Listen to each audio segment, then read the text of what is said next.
Bonjour à toutes et à tous et bienvenue sur la chaîne pour une nouvelle vidéo sur Cardfight Vanguard, une vidéo news puisque aujourd'hui vous le savez a eu lieu un gros stream de Bushiroad, l'un des deux gros streams de l'année dans lesquels ils annoncent leurs plans pour le futur de leur jeu et en particulier nous ce qui nous intéresse pour Cardfight Vanguard. Donc ils nous annoncent, ils nous montrent les produits qui vont sortir dans les 6 prochains mois, donc principalement de juillet à décembre 2020 et un peu au-delà sur 2021.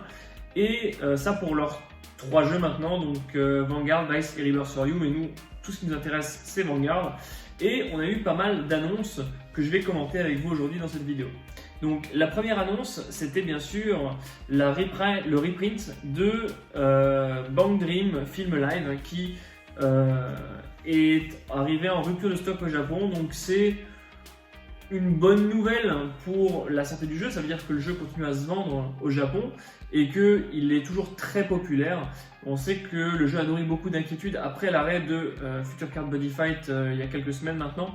Mais voilà, la BT EB14 qui est vraiment incroyable, The Next Stage, c'est vraiment bien vendu. Le 7-8, je crois qu'ils sont en train de considérer à le réimprimer parce que ça a aussi un gros succès. Et maintenant, Bang Dream Film Live est aussi en rupture de stock et va faire l'objet d'une réimpression, donc c'est plutôt pas mal. Après, voilà, on peut être mitigé si on aime ou pas les collaborations qu'ils sont en train de faire avec Bang Dream et avec Monster Strike. Donc c'est tous les deux des licences, donc Bang Dream est une licence pure Bushiroad avec leur bande d'idoles, etc. Et Monster Strike c'est un jeu mobile je crois. Donc voilà, qu'on aime ou qu'on n'aime pas l'incursion de ces licences tierces dans l'univers de Cardfight Vanguard, ça reste quand même un très bon signe pour la vie du jeu et pour le futur de Vanguard, tout simplement que même ces sets-là soient très bien vendus. Je sais que pour nous en Europe, les sets Bang Dream et les sets de collaboration dans des autres jeux comme Body Fight, etc., c'était une catastrophe en termes de vente. Donc que Bang Dream réussisse dans Vanguard, je trouve que c'est plutôt un très bon signe pour la vie du jeu. Ensuite, on a eu des choses plus intéressantes forcément puisqu'on a eu le calendrier des sorties pour Vanguard et donc là on a eu la sortie jusqu'à fin 2020. Donc avec BT9, BT10, BT11 et en octobre donc on a une nouvelle BT, donc la BT12 qui s'appelle Glittering Divine Thunder, donc qui sort en fin octobre au Japon et qui contiendra les clans Angel Feather, Gold Paladin Genesis et Narukami avec le retour de Gavrail que moi j'adore, vraiment j'adore Gavrail. L'artwork est superbe, vraiment je la trouve vraiment très très belle, peut-être un petit bémol sur le visage, mais globalement l'artwork de Gavrail fait assez envie. Après on n'a eu aucune info sur le playstyle et je suis pas plus hype que ça par ce support, même Angel Feather, puisque les supports Angel Feather dans V, ça, voilà, j'aime pas trop la direction dans laquelle ils sont allés. Au début c'était très intéressant avec le support EB03 ultra rare. Mais après, ils sont partis dans un espèce de field control où on envoie les cartes de l'adversaire en dommage, etc. Je ne retrouvais pas le playstyle Angel Feather qu'on avait auparavant où on se sert de la damage zone comme une seconde main. Quand on prend les dégâts, ça active des effets. Voilà, on n'avait plus trop ça. On avait une espèce de deck Kagero Beast qui envoie les rires dans la damage zone adverse et qui gagne du power up. Enfin, c'était un peu pourrave, on va pas se mentir. Mais voilà, donc j'ai hâte de voir si Gavrail va partir dans cette direction ou s'ils vont proposer enfin un playstyle intéressant pour Angel Feather, parce que on va pas se mentir, les anciens decks Angel Feather on se faisait un peu chier en les jouant, mais ça c'est que mon avis, sûrement Angel Feather. Ensuite on a Gold Paladin avec le retour de Gurgit, ça je pense que ça va faire énormément plaisir à certains, surtout aux fans de Gold Angers, de revoir Gurgit. L'artwork est lui aussi super cool, le deck, enfin en tout cas Gurgit fait vraiment envie je trouve. Et enfin on a d'autres VR qui ont été révélés. On a Genesis avec 2 VR, ça fait aussi grave plaisir. On a Fenrir qui revient, dessiné par Daisuke Iizuka, il a l'air incroyable, même si c'est pas selon moi son meilleur artwork, mais vraiment Fenrir au top toujours.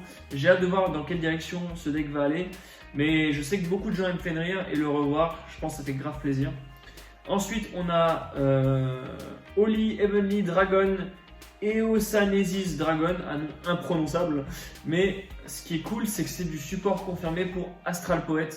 Ça c'est vraiment cool parce que j'avais vraiment peur qu'après la fin de l'arc Shinemon, ils oublient en fait les decks qu'ils avaient sortis dans Shinemon, c'est-à-dire que les cartes de la VBT7, hop, poubelle, on est passé à autre chose et tous les gameplays et toutes les cartes qu'ils avaient instaurées dans Shinemon tombent finalement dans l'oubli, en mode c'est plus des cartes de prota et du coup on s'en fout.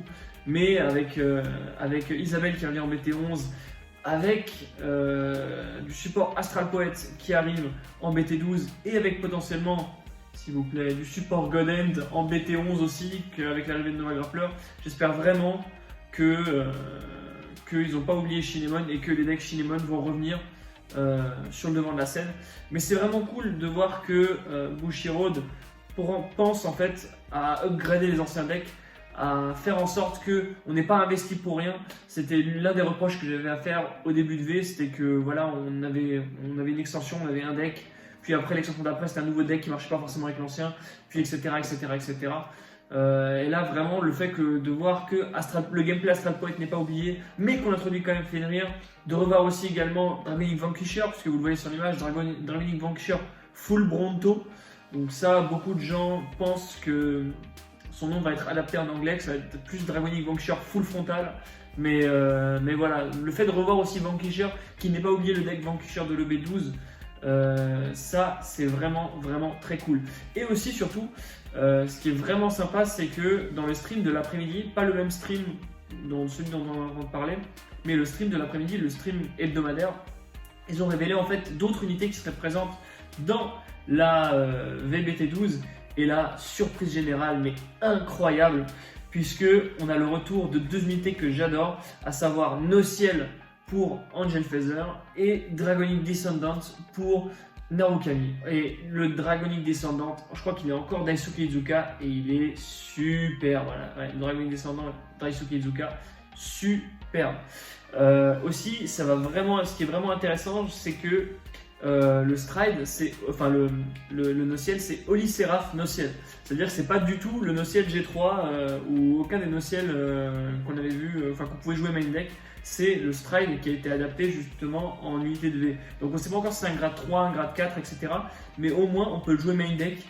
Donc ça veut dire que en Premium, vous avez plus de target Nociel dans votre deck pour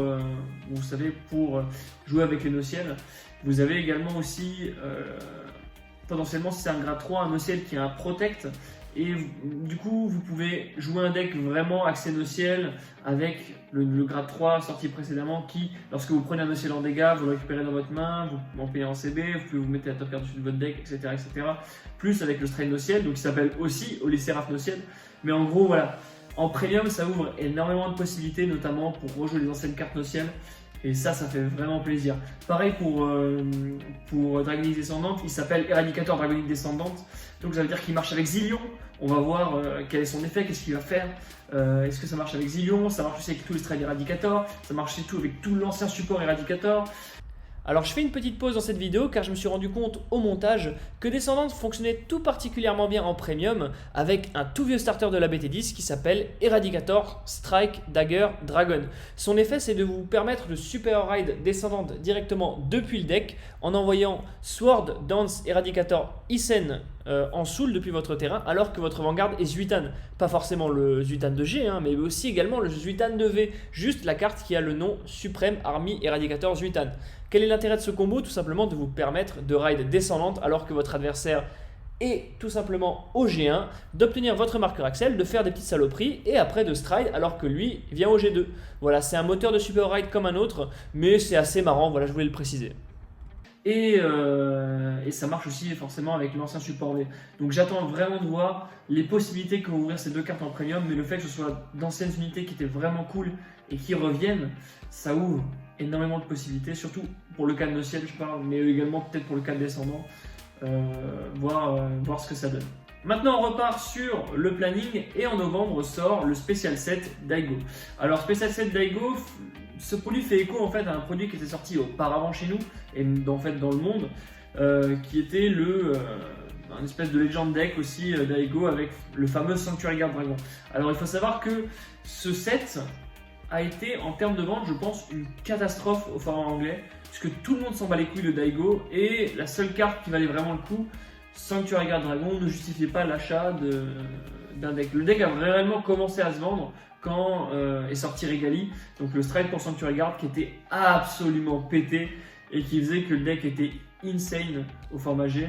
Vraiment un bon deck dégueulasse. Et là, les sets ont commencé à se vendre pour récupérer le Sanctuary Guard qui était nécessaire pour monter ce deck. Mais voilà, je pense que Daigo, tout le monde s'en bat les couilles. Enfin, du coup, dans le monde, tout le monde s'en bat les couilles. Au Japon, je ne sais pas, mais voilà, Daigo, voilà, ce produit, vraiment, tout le monde s'en bat les couilles. On se dit encore un spécial set pour Royal Paladin, Sanctuary Guard, on verra ce que ça fait, mais voilà, c'est pas un produit qui, moi, me hype personnellement. On a 5 nouvelles cartes, youpi. Des sleeves, une deck case, une storage box, voilà, Sanctuary Guard Dragon qui revient. Franchement, on s'en fout complètement. Mais je sais que Axel, tu l'as envie, donc. Et donc là, je suis arrivé dans le bureau, je leur ai dit: les gars, si vous voulez faire du pognon, votre merde là, vous l'appelez Daigo, Cardfight, Vanguard. Et voilà. Alors ensuite, en décembre, on a donc un set Bermuda sur lequel on n'a aucune info. Voilà, ça faudra attendre pour avoir plus d'infos sur ce produit. Mais voilà, sachez que comme une fois par an, on a une extension sur Bermuda, donc là ça tombe en décembre. Et maintenant, on tombe sur la news la plus intéressante, c'est l'anniversaire des 10 ans. Parce qu'on attendait aussi beaucoup Bushiroad sur cet événement qui était les 10 ans du jeu Cardfight Vanguard. Et donc on a eu le droit à un trailer qui nous retraçait en fait en animé les 10 années de Cardfight Vanguard avec tous les arcs, tous les protagonistes, etc. Et en 2021, on a eu un aperçu de 3 concept art avec un flou gaussien dessus.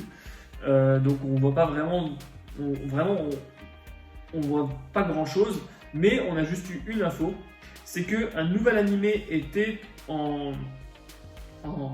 était confirmé en fait, et que c'était un projet en cours de développement et qui s'appellerait Cardfight Vanguard Overdress. Voilà, c'est la seule info qu'on a. On a cette image avec une petite meuf, un œuf de Digimon et un phénix. Donc on sait pas de quoi il s'agit, on sait pas ce qu'il en est. C'est juste des concept art qui ont été floutés. Mais voilà, on sait qu'il y a un nouvel animé qui va arriver, on sait qu'il y a quelque chose qui est prévu derrière If, même si on a eu pas mal d'infos aussi sur If, mais je passe. Mais voilà, en gros, en 2021, on atteindra une nouvelle ère et on passera à Cardfight Vanguard Overdress avec potentiellement une nouvelle mécanique, l'over quelque chose potentiellement, donc à voir. Je crois que j'ai fait le tour de toutes les nouveautés. Je regarde, ah oui, aussi sur la GBT12, ils font des choses qui sont très intéressantes, je trouve. C'est qu'ils reprintent les triple R qui valent cher, à savoir les G3 Fetcher, en uniquement 4 exemplaires par carton. Donc c'est une rareté qui est limitée en termes de carton. Donc c'est une reprint, mais qui reste quand même assez inaccessible pour avoir un playset. Donc ça réintroduit les cartes sur le marché, tout en faisant en sorte qu'elles soient quand même difficiles à avoir, ce qui valorise quand même les gens qui l'ont acheté sur la première impression, ce qui reste quand même pas mal pour garder le marché un peu plus sain. On en voit plus de copies dans le marché, mais pas aussi facilement accessible, donc le prix des cartes s'effondre pas. Ça, c'est quand même vachement intéressant. Ensuite, on a aussi dans la GBT12 des ASR avec Dragon Link Descendant et Valkyrion qui sont disponibles dans cette rareté spéciale. Alors, autant Dragon Link Descendant, je suis assez hype.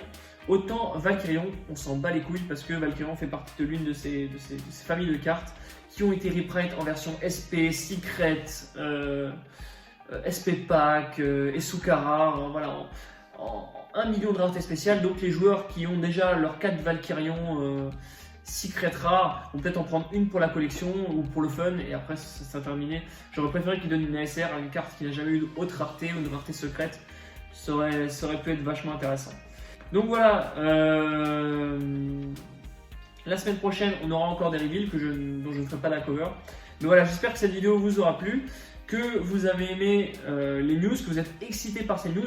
Moi, je passerai ma hype à un gros 6 sur 10. Voilà, on reste dans la continuité de ce que V faisait, du reboot de G. Malheureusement, ce qu'il propose, à part pour le B14, pour l'instant, ne me séduit pas trop. C'est cool, mais sans plus. J'attends pas grand chose en fait. Mais voilà, le stream d'aujourd'hui était ok tiers sans plus. Donc voilà, on va voir ce que va donner Vanguard Overdress. N'hésitez pas à me donner vos avis dans les commentaires. Est-ce que vous avez été hypé par ce stream. Est-ce que les prochains produits vous intéressent? Est-ce que vous trouvez les artworks de la GBT12 awesome? Parce que moi je les trouve vraiment incroyables. Et n'hésitez pas aussi à liker cette vidéo, à vous abonner si ce n'est pas déjà le cas. Et nous on se retrouve pour une prochaine vidéo sur la chaîne pour parler d'un sujet ou pour toujours partager notre passion pour Vanguard, parce qu'on est là pour parler de Vanguard avec passion, dit-il, alors qu'il a dit que le support ne le hypait pas plus que ça. Mais voilà, aujourd'hui on est posé, on a découvert de belles choses. Le futur de Vanguard en termes de vente s'annonce toujours aussi bon. Le jeu n'est pas prêt de mourir d'ici demain. Donc voilà, tout va bien, moi je vais bien, et vous ça va bien? J'ai beaucoup trop parlé, cette conclusion est beaucoup trop longue. Donc je vous dis à la prochaine pour une nouvelle vidéo. Salut!